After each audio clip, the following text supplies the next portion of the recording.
Hello there and welcome to this video which is on how to update records. Now this is a re-upload, by the way. I had a video on YouTube just a couple of days ago and I'm about to delete that. This is a good video. If you did that, it's fine. Don't worry, nothing's breaking, okay? But a suggestion came in from Andrew Suarez. Here he is, the handsome devil. Looks a bit like Diego Maradona. Thank you, Andrew. It was an excellent suggestion and I'm going to redo this whole video and make your suggestion part of the framework. And may I just say a word of appreciation to our incredible contributors. These people are the gold. These are the people who are at the front line. So thank you so much. So I'm going to redo the video, okay? Now, if you did the last video, you can move on. It's fine, nothing's gonna break, okay? It's just an optional little thing that Andrew suggested. So let me show you how this works. And by the way, this is gonna work for versions 1.3.3028 and higher, okay? Alright, so I'm gonna click into a record here and you can see that we have the ID passed via the URL. Now, if I open up my books controller file, go to the create method here, okay, and I'm going to say, let me make this a little bit bigger for you. Alright, I'm going to say update ID equals segment 3, and then I'm going to do var dump on the update ID. Var dump is obviously a PHP thing. And var dump tells us not only the value, but the variable type. So if we save that and have a refresh, absolutely no surprises. We have here, at least in my case, 1 has been passed via the URL, and PHP is assuming that 1 is a string. Now in my last video, this video here, that I'm about to delete, I had suggested that it was really good for security to say set type update ID integer. This is again a built-in PHP thing, and what it does if I just save and refresh is it reads that value, so it's still a 1, but this time we've turned it into an integer. This is really good for security. In fact, it's one of the best things you can possibly do. So many security disasters would have been prevented actually if somebody had just added this one line of code. So that was the idea. But what Andrew said, that genius, he said, why don't you make it so that it works exactly the same as always? So if you did the last video, it's fine. But how cool would it be if we could optionally pass in a second argument? Just an option, you don't need to. And you could say something like int. And it would say integer or integer, whatever works, or anything that PHP does. Now, by the way, it's not working here, but that's because I'm on an older version of the engine.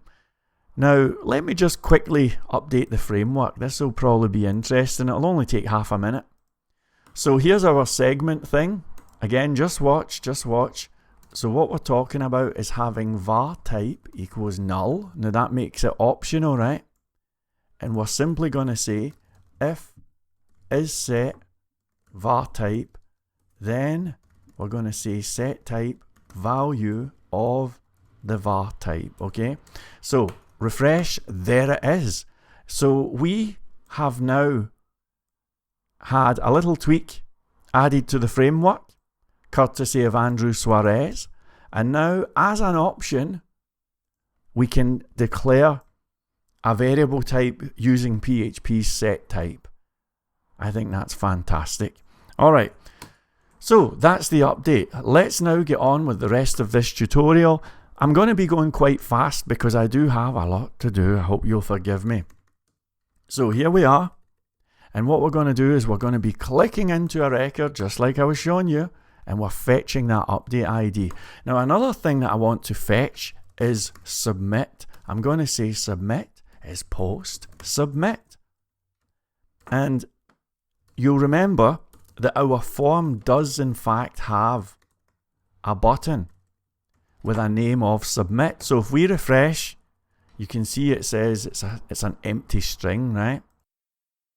So what are we talking about? Talking about this button down here.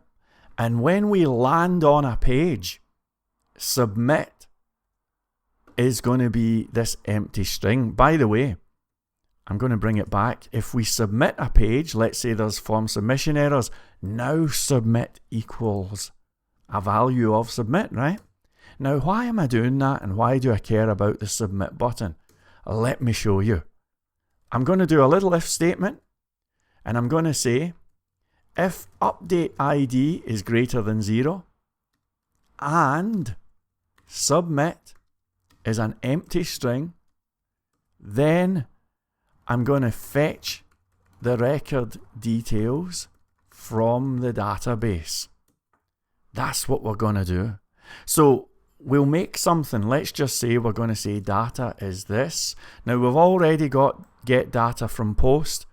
Let's call this one get data from DB. And it's going to accept an update ID. Alright. I'll chuck a little else statement in. We'll take this little beauty here. I'm going to paste in here. There you go. Maybe I'll do a little comment for you. Fetch data from the posted form. Alright. So there you go. Now everything from the rest of this video onwards is easy. So let's just quickly go through this, right? I'm going to now make get data from DB. Let's find a nice home for this little method. We'll have it maybe down here, perhaps beside this one. So I'm going to say function underscore get data from DB with an update ID.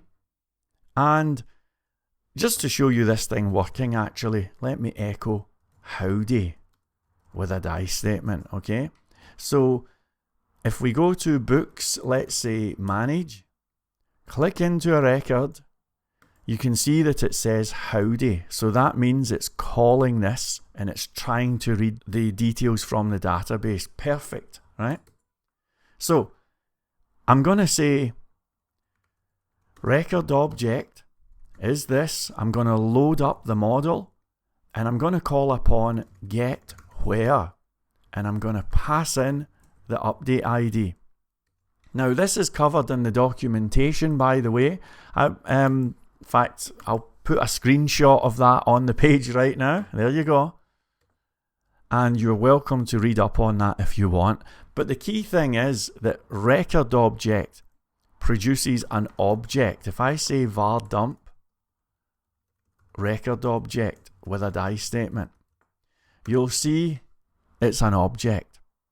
Now, by the way, if we go for an ID that does not exist, then record object is going to be false. Okay, so the model thing here is going to return false, a boolean, if it cannot find it. Let me just show you that actually.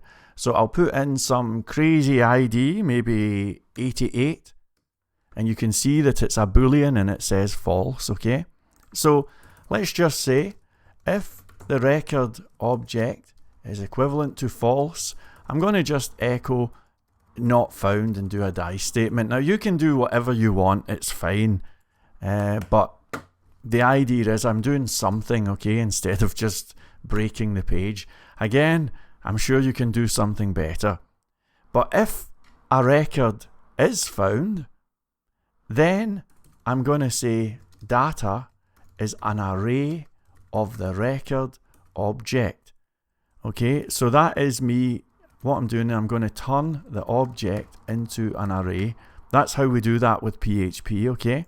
Just the word array inside parenthesis. It's really easy. So with that being the case, now I'm going to return the data. There you go. Two fantastic little functions. And they're going to be really useful for us. By the way, shall we do our JSON method just to see it? Let's just do it. So JSON data, I'll say comma true so that it has a die statement. And if we refresh, I'll go to record 1. If we refresh, look at that. It's fantasticola. Alright. So, there you go. Now I'm going to go back up to the create method here. And can you believe it? I think it's done. I think the create method is solid, and that should all work just perfectly. If I refresh this page, well, that's a validation error, that's fine. But if we click into a page, it's reading from the database. Perfect. So now I'm going to go to submit here. Okay, this is where the action really kicks off. Now we have create working. That's all fine.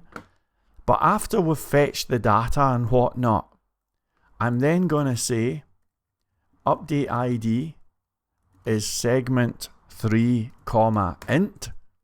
The Andrew Suarez update in full formation.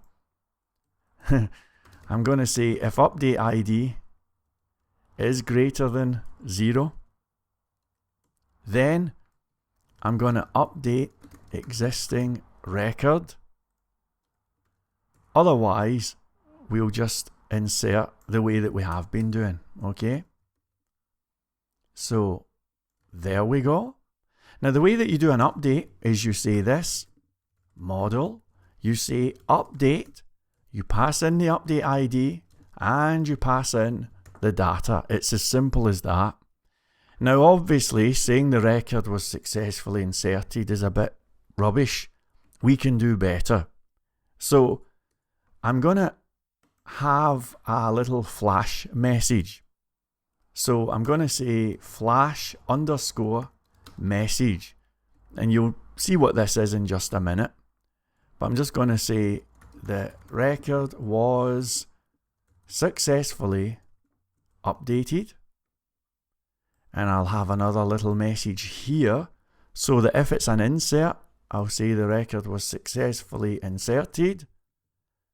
And I want to set flash data. Flash data is a sort of temporary fleeting message that lets users know what's happening. It has nothing to do with Adobe Flash, okay? So I'm going to say set flash data, and I'm going to pass in the flash message. As soon as I've done that, by the way, I'm going to redirect to books/manage. So now, let me open up the manage view file. And right underneath the headline, with PHP short tags, I'm going to call upon flash data with parenthesis. Save it. And there we go. That should all work, he says, rather nervously. Well, let's give it a try. I'm going to say update. Now, first of all, I'll do an error. So let me just take out the description and I'll change the word great to cool, right? So we should have an error, but it should say that the book title is Cool Expectations. Here we go. Okay, that's good. Title looks good. Everything is perfect. Make this a bit smaller. Alright, that's excellent. So now I'm going to do a legitimate update. I'm going to update Great Expectations. I'm going to make it Fantastic Expectations. And then hit submit. And there you go. See? Record was updated. Alright, there's just one thing that I noticed in the edit just before we finish. You can see when I click update it says create new record. Now obviously that's not entirely right, okay? So for that, we can have, if we go to our create thing again, we can actually say data headline equals, now I'm just going to say whatever for the moment, right? So I'm passing a headline in from the controller. And if I go to my create thing, well, the idea is instead of hard coding in a headline, we now have this headline value here. So I'm going to save that. You can see that the headline says whatever. Now, obviously that's not much use, but I'm demonstrating that you can set a headline inside the controller here. Now, what's the headline going to be? Well, it depends on what the update ID is. So we could say if update ID is greater than 0, then data headline is update record, and we could say else data headline equals create new record. We could do that and it's going to work. However, I'm not sure if I feel good about all of these if-else statements. So I'm going to do exactly the same thing, but with one line of code using the ternary operator. You don't need to do this, but I'm just going to show you it anyway. So I'll say data headline equals, and then we add in our condition. So the condition is the update ID is greater than 0. Now, what do we do if that happens? Little question mark. Well, if that happens, the headline is going to be update record. Otherwise, so that's 2 dots or a semicolon, otherwise, that's how you remember. So otherwise, we say create new record. That is exactly the same as an if-else statement, but we're doing it in a way that's really compact. So there you go. Let's save it, refresh. You can see it says update record, and if we hit create, it says create new record. Well done, and I'll see you in the next one.